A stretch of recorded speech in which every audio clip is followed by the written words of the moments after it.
regards to the Derek Pardon Yeah. announcement, this obviously elevates what you're expecting from Barrett. Yeah.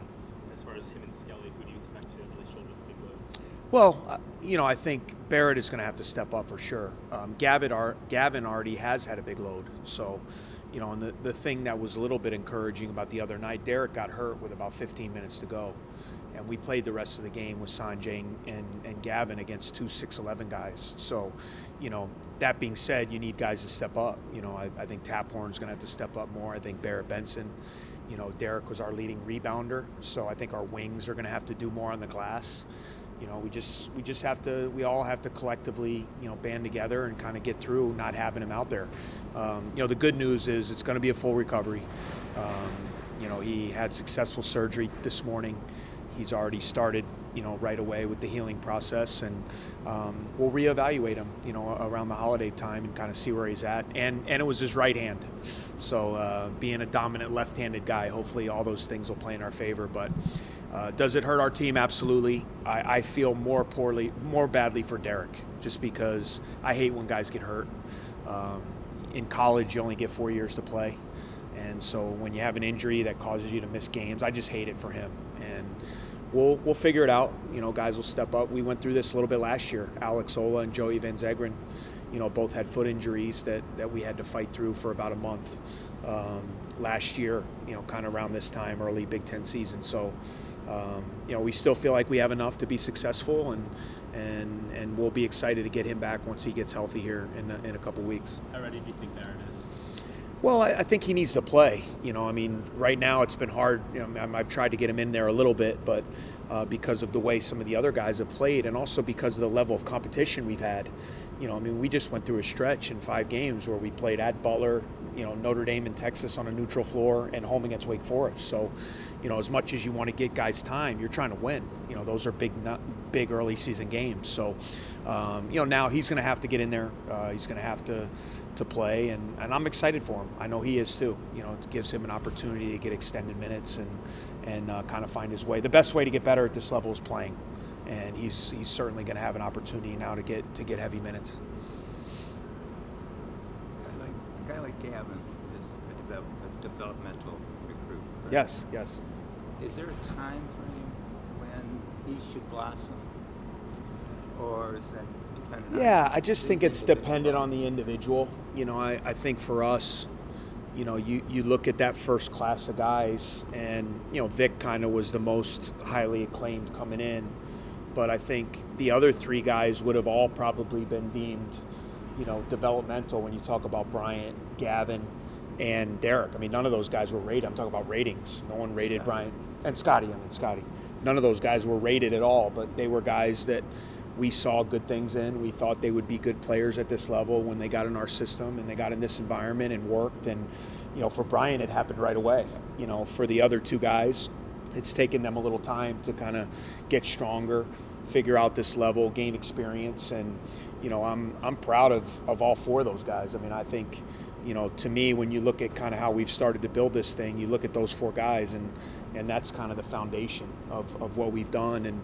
And so in Gavin's case, we thought he would be good. He was always super high energy. Right. He was always a really good athlete.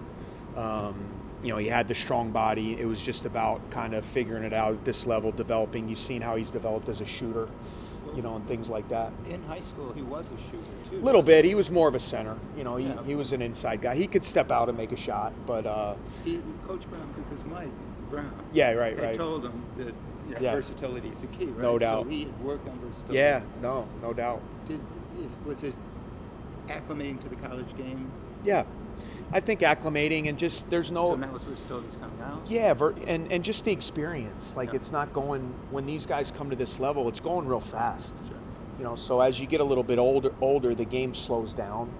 And I just think in Gavin's case, and Gavin had good moments for us last year, but the whole thing with Gavin and even Scotty and Vic to a certain extent was just level of consistency. Not being guys that kind of showed it one game and then from night to night you didn't know. I think all 3 of those guys, and Gavin is a great example. He's becoming a constant. Whether he scores a lot of points, pretty much night to night what you're going to get from him. And that's what's been great. And he's developed a bigger and bigger role. And with the way we play now, with his skill set. I mean, a big reason we won the game the other night was his ability. They were trapping Bryant the whole game, and his ability to pop back and us throw back to Gavin, and for him to be a playmaker and make shots and drive the ball and find guys. He was a big reason we won the game the other night. How about his preparation? Because Brian said as a freshman, Gavin really didn't know how to watch film.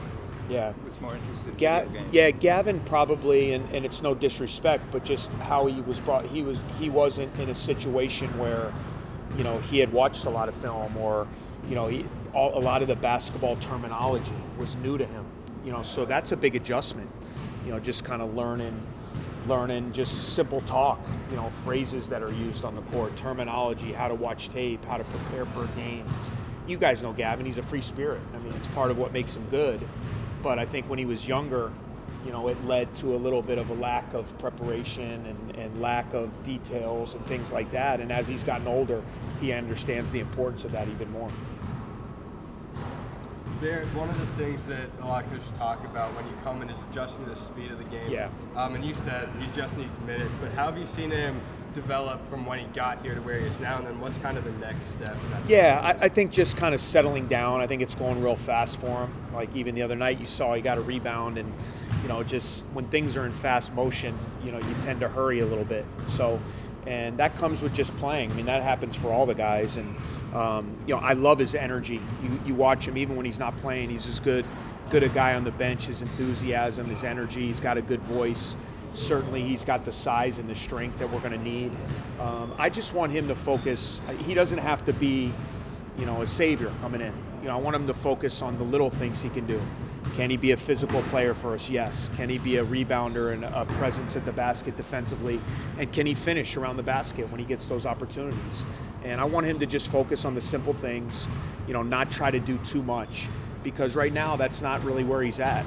We just need him to play his part and to be that guy, and then the more he plays, hopefully the more comfortable he'll get.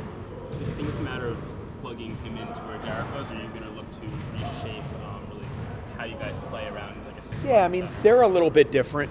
Derek obviously is a year ahead of him in terms of just the experience. He's a little bit bouncier and more mobile, and Barrett's kind of the more typical low post 5-man, that's going to be on the block and kind of more what we saw with Alex, that kind of big man. So I don't think we have to change a whole lot. I don't think we have to scrap. We're going to do a lot of the same things, I think, on both ends. I don't think what Barrett gives us, it puts us in a hole with the way we're playing defense or offense. So, I don't see a whole lot of changes. I just think it's more about getting him in there and having him step up. I mean, this is what players, you want to have an opportunity where you're needed, and you want to step up, and I know he's excited about it, and the guys are too. And the way I look at it too, I think it can make us a better team. We know we're going to get Derek back. It's not a matter of if he's coming back. So the good part about it is maybe we can find another guy in Barrett. As we take these next amount of games, however long it takes and he gets those minutes and he gets some confidence. Now we get another guy who has confidence to play in big games.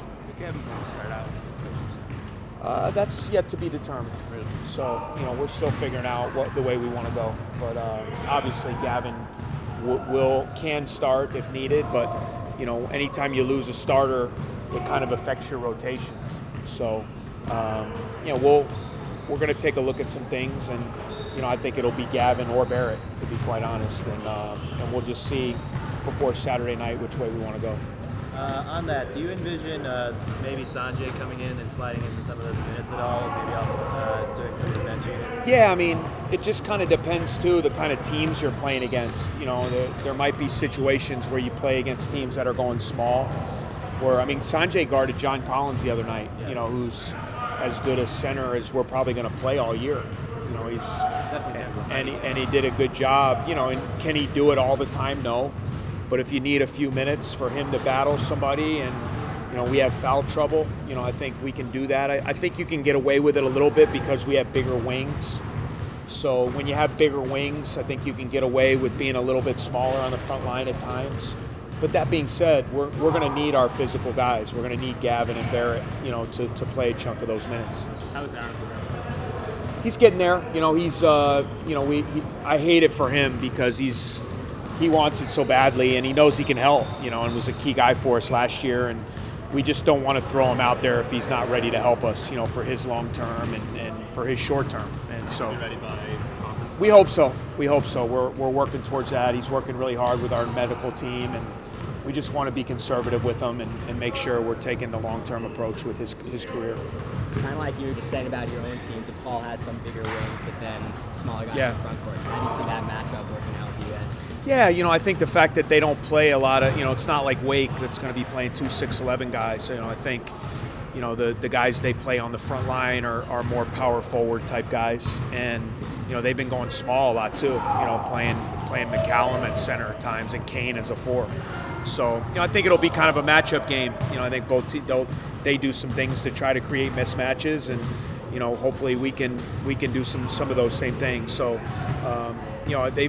they've showed a lot of heart these last 2 games. I've been really impressed with them coming back from double-figure deficits at home with a lot of new guys. Really, other than Garrett and Kane and Derek Wood, who's been in and out because of injuries, all those other guys are new. So for them to be able to find a way to win a couple games where maybe they didn't play their best the first 30 minutes shows what kind of heart they have and toughness. So we know we're going to have to play well. Coach, you being a Chicago guy and just being a basketball city, what's the game against DePaul mean to you in this program? Yeah, I just think when I got here, it was a game that I think should be played. I just think it's a great home-and-home matchup. We have a long-term deal in place, and I think both teams, feel it's a great game to play. And it's been. You look at the last 2 times we've played. One was a Billy Garrett buzzer beater, and last year we win in overtime. So no matter kind of what the records are, and it's one of those games where it's going to be a tough game, it's going to be highly competitive. There seems to be a little bit, buzz when the 2 teams play in terms of some local flavor. So I think it's a great game to play and something hopefully that we can continue to do long term. Sanjay, you probably didn't envision this, but Sanjay's a top 50 efficiency player for Ken Pom. It's great. What have you how? You don't think that he would have? You don't think that he would have thought that about himself? I don't think you were expecting that. I don't know if you were expecting that. What has he seems like he's expanded his game and been more involved in the offense this year. Seen the backdoor cut. He throws a lot from the high post. How has he developed even from last year to his senior year? I just think he has more confidence offensively. He's always been ultra confident with his defense. And I think he's always been a little bit unsure of how he fit offensively. And I think he's found a great role. He's shooting the open shot with confidence. He's finding a way with slips and cuts to get us 8-10 points in a game that can be real opportunistic. He's taking good shots. He's taking care of the ball. In the past, he would have a problem with turnovers at times when he would try to drive in there and do a little bit too much. But I think he's really being comfortable in who he is. And that's kind of what I've talked to him about, all in the off season is just be you, and he's the rock of our defense. I mean, he's our toughness, he's our heart and soul. And now, in the past at times though, teams didn't guard him. So at times it was hard to run your offense because and then he wasn't comfortable to make them pay, and now he is. And I think it's made our offense, not only for him, but it's made us more efficient offensively because now he has to be guarded.